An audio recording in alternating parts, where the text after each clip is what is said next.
Hi, welcome to Pong today. So to start out your program, you'll go to the left-hand side and we're going to open ClickTeam Fusion 2.5, the free edition.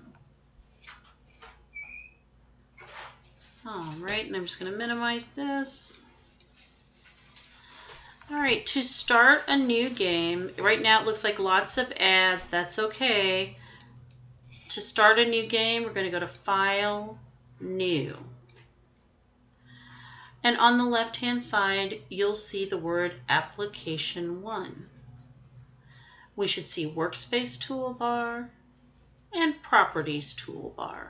If either of those is missing, go up to View and click on Toolbars, and then just make sure that you check whichever ones are missing. So right now we need Workspace and we need Properties Toolbar.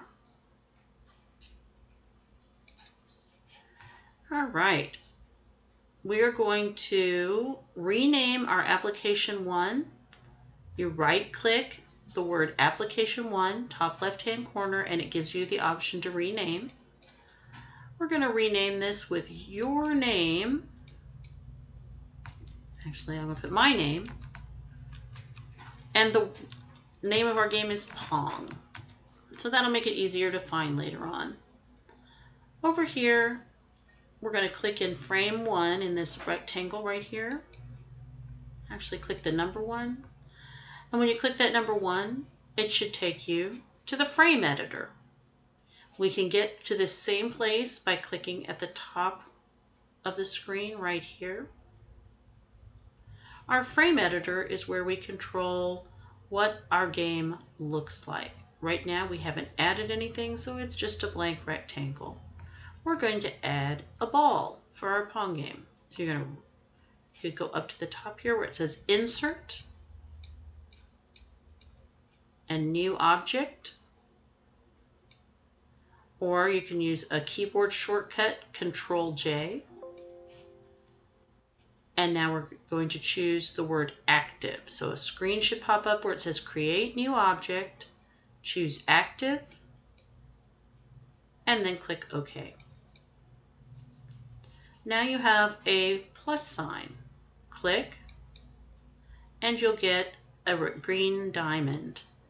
Double click, and you'll be able to edit your diamond. We're going to make it look like a ball. So our first thing is to use this magnifying glass that is our zoom to make our diamond bigger so that it's easier to work with. And when you have your diamond bigger, you're going to click the top left-hand part of the screen and clear the screen. And then use the ellipse tool to draw a circle. So I'm going to click Ellipse tool and start in the upper left-hand corner of my screen and drag down. Ooh, I got 2. And that's okay. I made a mistake. I'm going to undo. Here's my undo button. And undo again. Here's my ellipse tool, and I'm going to hold it down and drag it to make it look like a ball. And then I'm going to choose the color I want inside my ellipse. It's going to be a nice green here. And get my paint bucket and fill it in. When I have my ball looking the way I want, I'm going to say OK. Now, right now, my ball has all these little dots around it. When it has the little dots, then you can drag and make it bigger or smaller. Oops, I clicked too many times. Click 1, there we go. And I'm going to make my ball just a bit smaller, maybe. There we go. All right, so I have my ball, and right now it doesn't know what to do. So I need to make it so that when it has some motion to it.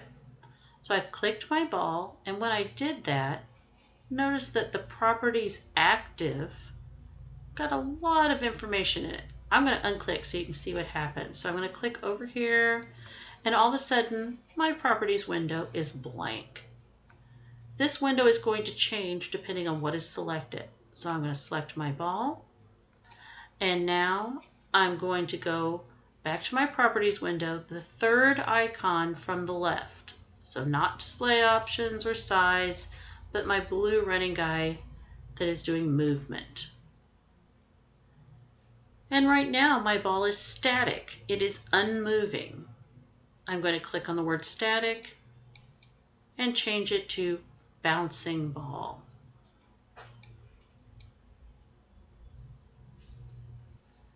And now I can try it out and see what happens when I go to my run frame. So here it is at the top of the screen. This is where we can try out and see what things are looking like.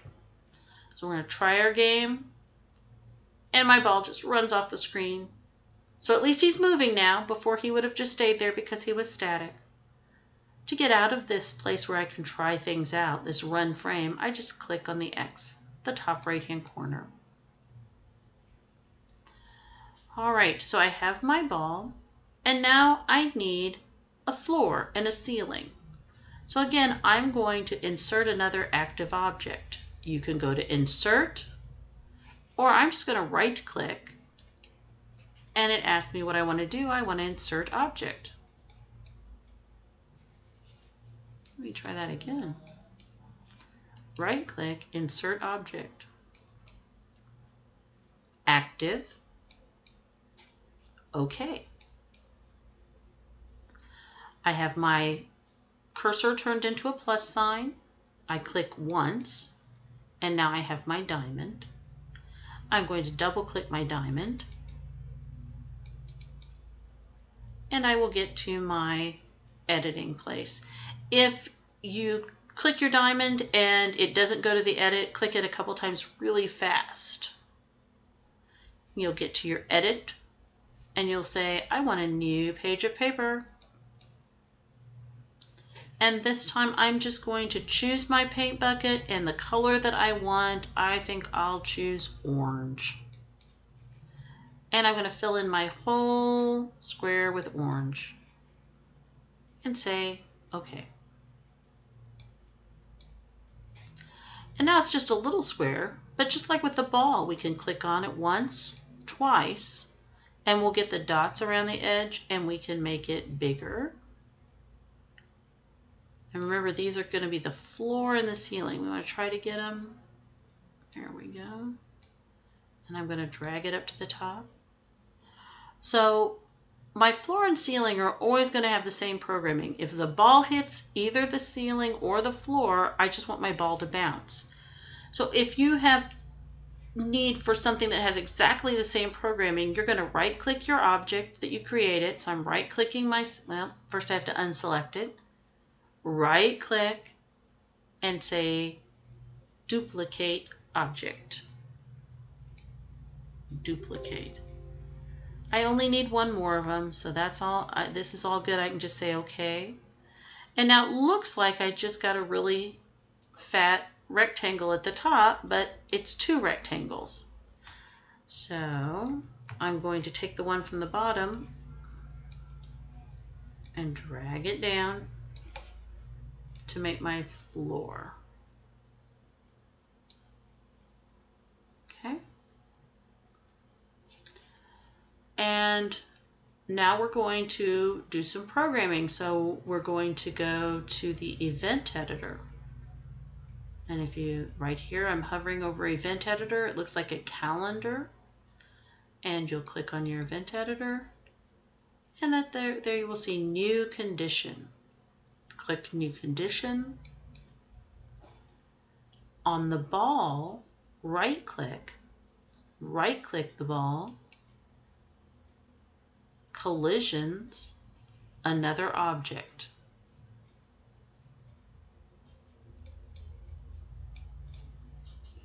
And now we only have one other object for it to collide with. So we're going to choose that object, our floor and ceiling. When there is a collision between the ball and my floor or ceiling, I want my ball to bounce. So I'm going to scroll across from that to my ball, right click, movement, bounce.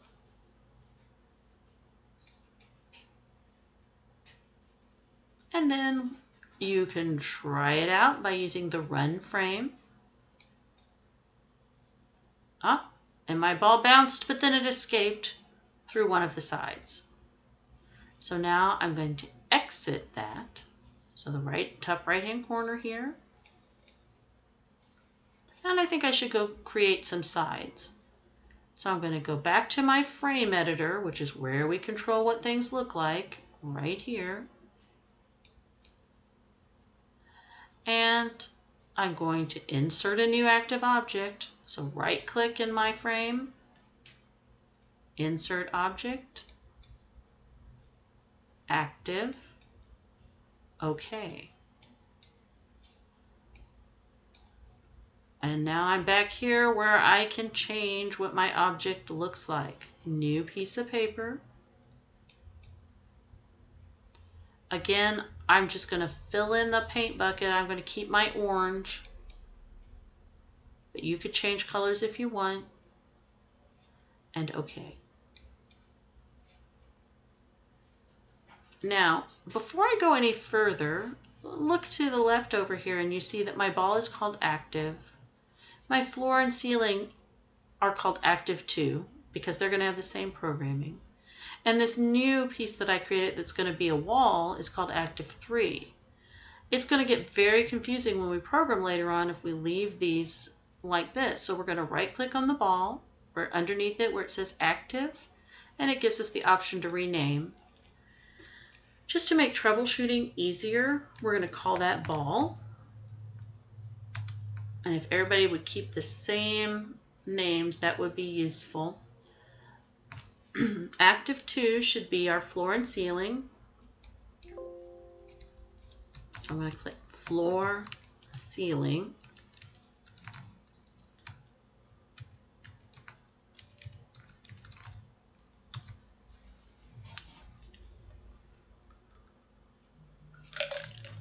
And now I'm not going to rename this yet.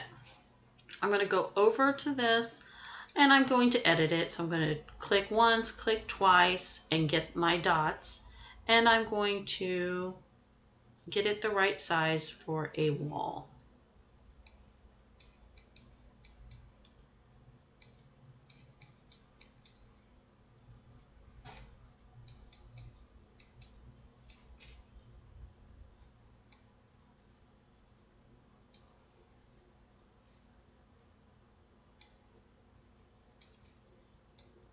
And drag it to the edge of your screen.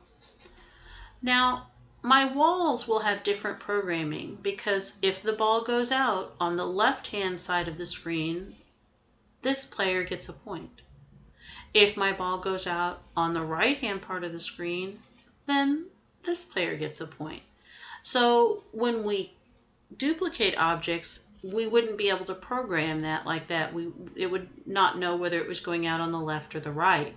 So instead of, so we'll unselect it and then right click on it. And we want to clone the object. And we can give, cloned objects will look the same, but we can change the programming and we can give them different names. Say OK. And your clone appeared underneath your original. So just drag it over to the other side of the screen. And the first one we created was on the left-hand side of the screen. So we're going to right-click Active 3 and say Rename. And this is going to be Left Wall. OK. And now the one that says Active 4, we're going to right-click on the words Active 4. Rename, and we will call it Right Wall. And then click OK or hit Enter.